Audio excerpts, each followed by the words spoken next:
I'll never be. I'll never be in love again. I'll never be a next of kin.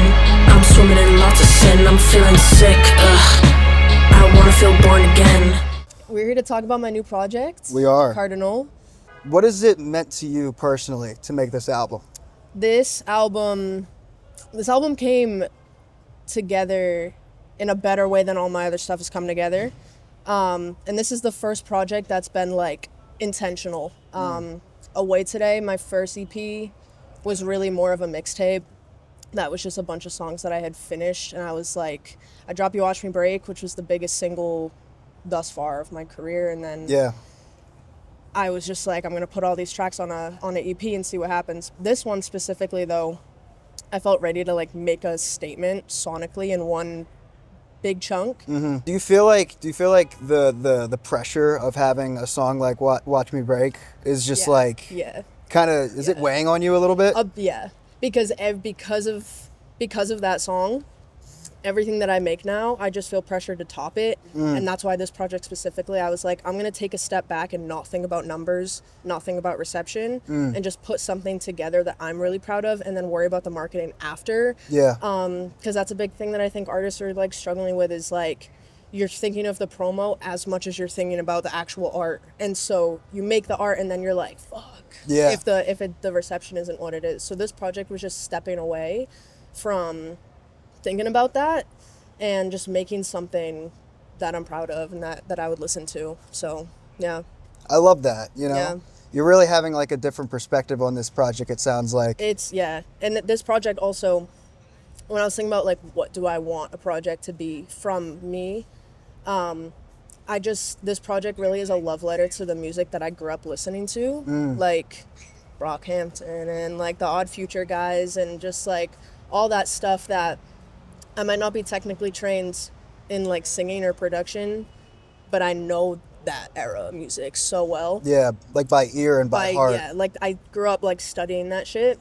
And so this is my love letter to that era of music, and this is my love letter to like, if I was 16, I would want to play this album. And so that's like, so you're finding yourself like really making the music that you'd want to listen to. I was like, if I'm like in my bedroom and I hit play, this is what I want it to sound like. And so that's what it is. That's what I did. Yeah. No, that's awesome. With all this in mind, like why is right now the right time for Cardinal? I was ready to start putting out something full length. And when I decided it was going to be that era of music, I started putting the pieces together probably in like this spring. And with the pressure of You Watch Me Break, it was like Away Today came out in January. And from January to spring, it was just like shooting, going out to events. Like it was just always on all the time. Label meetings that just didn't go. Like it was just a bunch of shit. Just like false promises. Just all kinds of that stuff. And so I went home for the summer. I do remember you telling me that. Yeah, I went home. Like a break, like a reset? Oh yeah, like a full reset. And that's where most of this project, I had the idea for this project, but I couldn't make it unless I put myself in the environment that like the stuff that I'm going to be talking about. Yeah. So that's how it happened, and it felt like the right time because now I have something that I know is solid and that I love more than anything I've ever made. And so now it's ready to go, and I can worry about the marketing stuff after. I wanted it to be what it was. So. Really focused just on the music really solely. Focused on the music, yeah. I love that. Yeah. So what's the title mean? Why Cardinal? Cardinal is a word that for me represents beginnings and endings. Cardinal is a very old word, I think. Yeah. Like religiously and like cardinal sin. Yeah. So it's like seeped in a lot of tradition, but it's also, if you're into astrology, you into astrology? I'm personally not, but I know that you are very much so, given your username on Instagram too. Cardinal is the cardinal signs, Aries, that's me. That's you? Cancer, Libra, and Capricorn are the beginning of each season. It's like Aries is the spring equinox, Cancer is the summer equinox or solstice. Okay. So it represents beginnings too, so it's kind of the duality of both of those things of like, this music is where I came from, and so it's like the legacy in that way.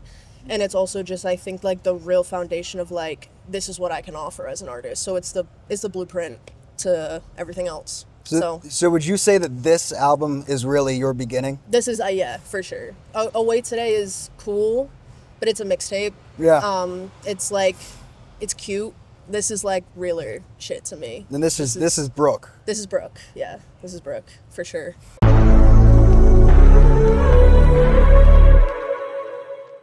You talk about like deserving a life better than the one that you're currently living. Mm-hmm. How's your third eye connected to something like that? Third Eye to me, I wanted an intro that wasn't a full drawn out like structured track. Yeah. And I've been working with Jack O'Hara a lot, who's a producer based in LA now, but he's incredible. Yeah. And I just heard that loop, that like intro loop, and it was very like ascendant to me. And so in building out that track to take you into the world of like, this is the album I would listen to as a kid, I needed something to bring you there. And so the third eye and the fantasy specifically is really about delusion and like using a person as a muse to fulfill those fantasies. Damn. Using specifically like my younger self to fulfill those fantasies. And I love it as an opener because I think it really seeps you into the world. Like I think it kind of measures up sonically with the rest of the project. It just feels like an intro. That's what it is. Baby, let's just fuck the world. What's the message behind this track? This track is just fun. I wanted a centerpiece. I talk about youth in a couple different ways on the project. Yeah, it feels like it's just like a paying homage to growing up. It is. It's that. It's like summertime. It's warm out. You're like 14 running around. Mm-hmm. CHLORINE's kind of the centerpiece of like fun on this project, I think. Yeah. And that's why I wanted it second, because like the other themes that you get into in the projects are a little darker, I guess more nuanced. This one's just like summer fun. Yeah. And that's why I wanted to use those vocal samples of just like kids yelling and talking. I didn't even know those were children until my other writer said, yo, those are kids. Yeah. I didn't even peep. Yeah. That sample too has blown up hella now. Hella. And I found that sample back in March on this like, it's like a German sample pack. Is it really? Yeah. And now people are using it, so it's cool. After I listened to your song, I came across it on Instagram and I was like, yo, wait, what the fuck? That's cool. Yeah. No, that's dope. There's a lot of different like instrumentation and like drums on CHLORINE specifically. Yeah.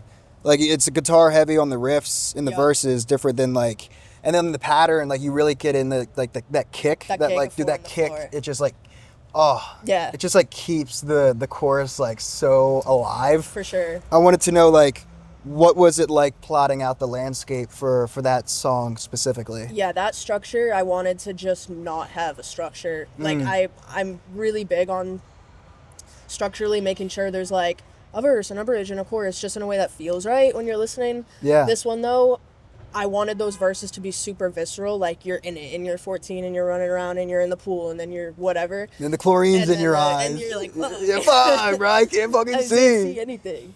But then the chorus with those 4 on the floor kicks, I want it to be like a moment of like, almost like you're peeking above and just watching yourself do that. Because there's a lot of songs where like you're super in it and I wanted the verses to be in it, but for the chorus, I just wanted you to rise above that and just like almost glance on like a memory. Damn.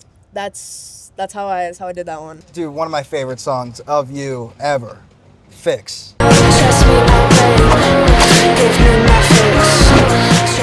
What's your FIXX? This song is talking specifically about drugs. Okay. But the drugs are a metaphor to like parasocial relationships when you are what is that? First off. Parasocial relationship, let me make sure I define this right.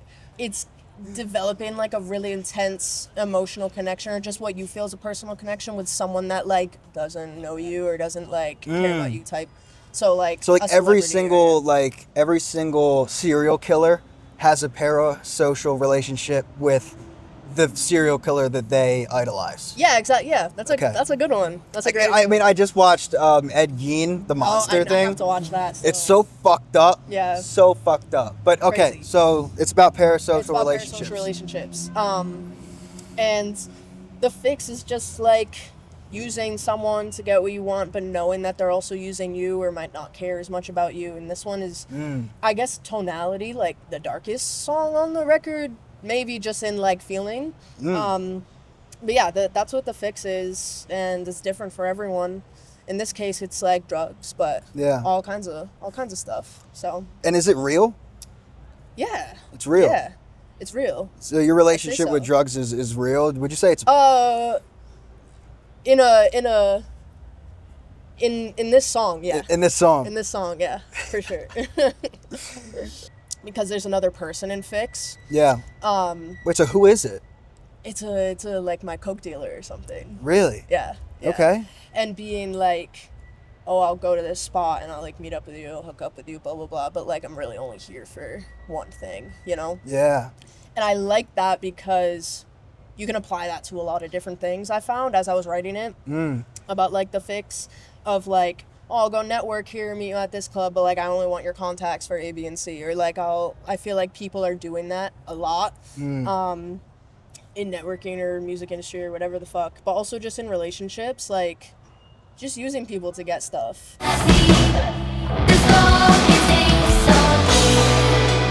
This is you being confident as fuck. Yeah. I don't think it would be a stretch to say that you're outwardly bragging. Yeah. And like being pretty arrogant, but like in a really, really cool way, like an admirable way. Yeah. Walk me through what it was like to make this song from like start to finish. This song was like a love letter to being like 14 and like there's about to be like a Patriots game on or something and I'm just like juiced up in my bedroom like listening to like old Drake or like old Wayne and I'm just like hype as fuck. That's what this song is. And a lot of songs I make start off like this. Yeah. Where I'm just like, fuck you, I'm gonna blah blah blah blah, like hella really braggy. Yeah. And I've been waiting for the right instrumental and the right time to make a piece like that. Yeah. And as soon as I found that sample is from the same CHLORINE pack. Is it really? It's from the same pack as that.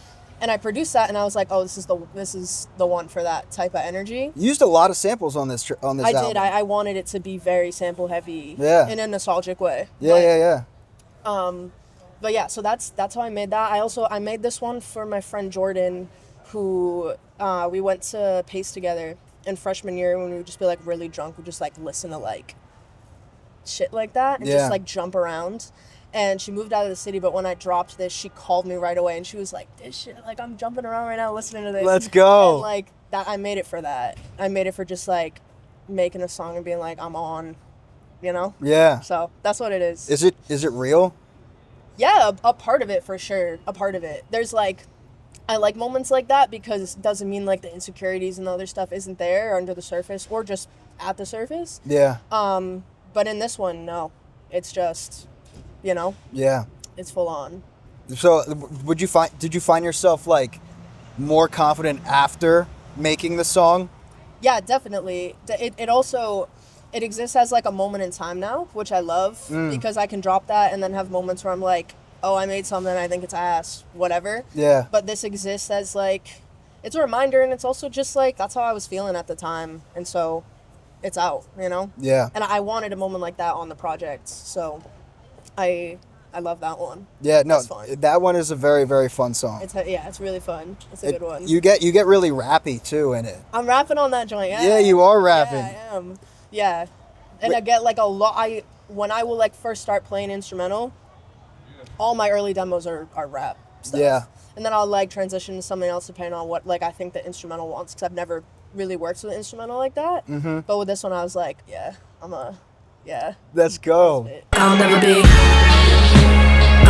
in love again. I'll never be in it. You connect with like being alive with like the presence of love. Like, is there a point of living if there isn't love in someone's life? No. Is this what like that song's kind of about? The Love Again is, I think this is the best song I've ever made by a lot. This is my favorite song on the project. Another sampled song, also by Jack O'Hare, who did Third Eye. He's incredible. But Love Again, I was waiting to have a moment where I made most of these songs in the summer. Love Again I made last month. And it took me an hour to make. What? And I don't say that in a way of like, oh, look at me, I can make songs in an hour. Like, because some songs take me a long time. Yeah, but this if you made another song like All in Gold, you'd probably drop that as a bar.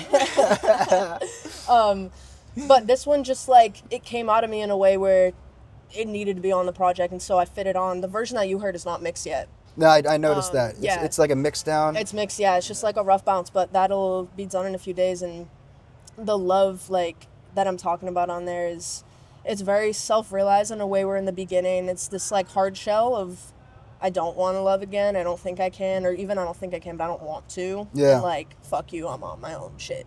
And it takes this transition halfway through into the ends. The person is saying that they're not capable of love, and I'm like, that's what I'm after. Yeah. From them. And so it's just both of those things, and I also think like vocally it's different than a lot of things I've done. The harmonies are great. The harmonies are really good. If anyone listens to only one song on this project, it has to be Love Again. Yeah. You have to spin that, because that's my favorite one on there for sure. I'm glad that you dropped that. Yeah. Like yeah. that little tidbit of like, that's your favorite song. That's my favorite one. I could even feel it in like your voice when you were talking about it. It's really deeply personal. Yeah, it's personal. It's also, it feels like a mix of all my influences in one thing. Like there's this in the end, in the last chorus, there's this like little chant, another kid chant. Another kid and chant. it sounds like something on like Igor, where there'd just be these like little pitched up like marching like stuff. And is it you or is it? No, it's a sample, but it's in there. Fucking You gotta listen closely, but it's in there. Sample queen. Yeah. December 2016, tell me how to dream. When I first played this, why did I feel like I was walking straight into a Wild West saloon? It does sound like that. There's a part of the chorus where there's these vocoders that really build it up. And I guess you could say this is the most like indie type track on here, and more of like a stripped back way. And I like that the drums are kind of just like chugging along. They're just like walking steady. And I wanted like something a little slow paced to bring you back, because nostalgia to me is slow. Like nostalgia is a slow thing when I feel it.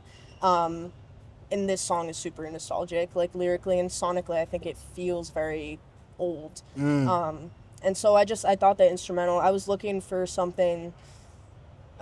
a way to bring those lyrics out.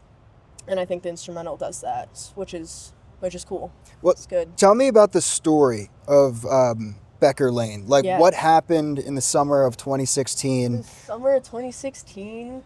Besides the greatest music to ever come out. Well, that's what happened in the summer of 2016. Was that like, what do people say your brain develops at like 25, 26? I don't know, I stopped counting. Yeah, something like that though, right? Like late 20s. Yeah. My brain developed then, like summer 2016. That was like. Would you credit to the music that you were listening to? 100. Yeah, I just like was locked in. Yeah. January 1st, 2016. I woke up. I was in. So that's this song specifically, and about like 2016. Becker Lane is me talking to myself. Okay. As a kid, and that's why there's a lot of like centerpieces of this project, but that's a main one because I'm talking about like moving away, and there's a line in there that says like, you outgrew this town almost as quick as you outgrew me. Yes. Yeah, and that's me talking, or I guess my inner child or my young self. Yeah. Talking to my future self about like, make sure you remember me and make sure you hold fast to the stuff you said you wanted to do when you were young and when you were excited and not like jaded by time and life. And so that's what Becker Lane is. And those dreams specifically started in 2016-ish, but that's the focal point of that era, that time. So what was it like writing that song? Was it difficult? It was difficult in a way where you're writing from the point of a young version of you, and there might be things that you realize like, shit, I don't do this anymore, and I used to really fuck with that, or like I really wanted to do A, B, and C, and I don't think I did, or even like I had a spark back then that I find myself losing sometimes, and it's hard to grapple with, but having this exist now is like, it's always there. I can always play this. It's like a time capsule. For sure, it's a time capsule. In this song, it feels like a time capsule to me, which is. It's great to even have it exist. This song, I think, on the project, out of all of them, this one is like for me. Like this is like the most therapeutic one in a sense of like I needed to write this as much as people need to hear it. So yeah.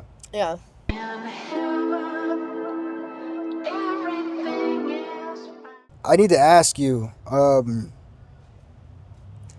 You didn't. By the looks of it, it doesn't look like you want me to ask this question, but I'm gonna ask it anyways. Yeah. Because I want to. Because you want to? Yeah, go for it. Do you believe in heaven? I do. A version of it. I'm not sure what that looks like.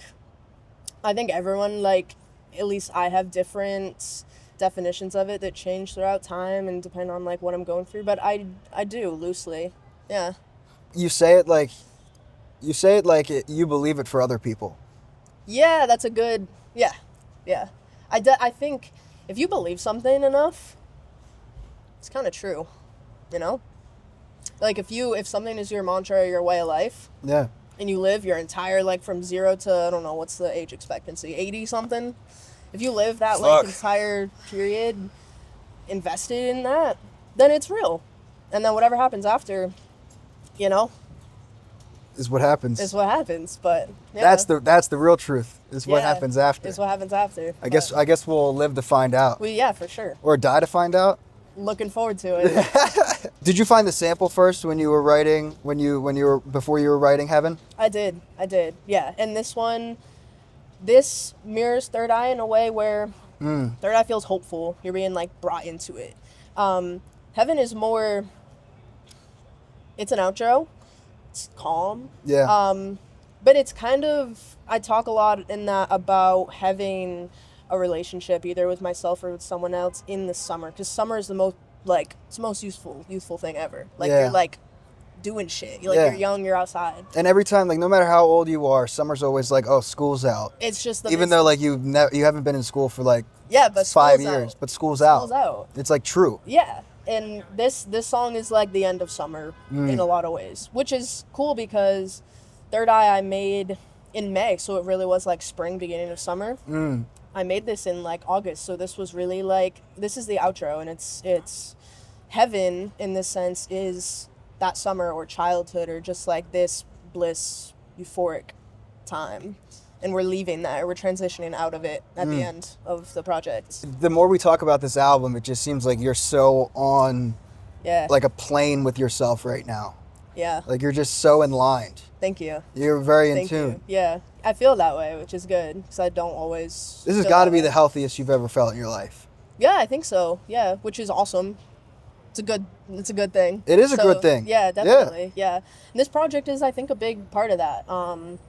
It just felt like the right time to make it, and it felt like it was this journey of like, what kind of artist do I want to be, like for a year, and like You Watch Me Break was like this false kind of like, now I have to do electronic shit 'cause people like that, and that's what I have to do, and I love that stuff, and I have a ton of demos that are electronic, but like this was, in making something that felt super true to myself, the rest of me is cool, so it's crazy how that works, you know?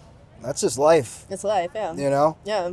So, accepting yourself, embracing yourself, loving yourself seems to be like a really huge theme throughout this whole for sure project. Those are big ones, yeah. And they take a while to get there, I think. They're also a little hidden, because there's some moments of like, I don't really know what I'm doing, or a little bit, but a little bit of humanism. Yeah. There's a lot of human stuff in there, but I think overall it just is really like, this is me, and this is, I think, like, people are like, who is Brooke as the artist? This is like my offering to that question of like, this is the full package of where I'm going and like where I came from, both at the same time. So, and that's Cardinal. Every day's a little different. I'm old enough to kick it with you. You show me something that I'm missing. Comfy with a little tension.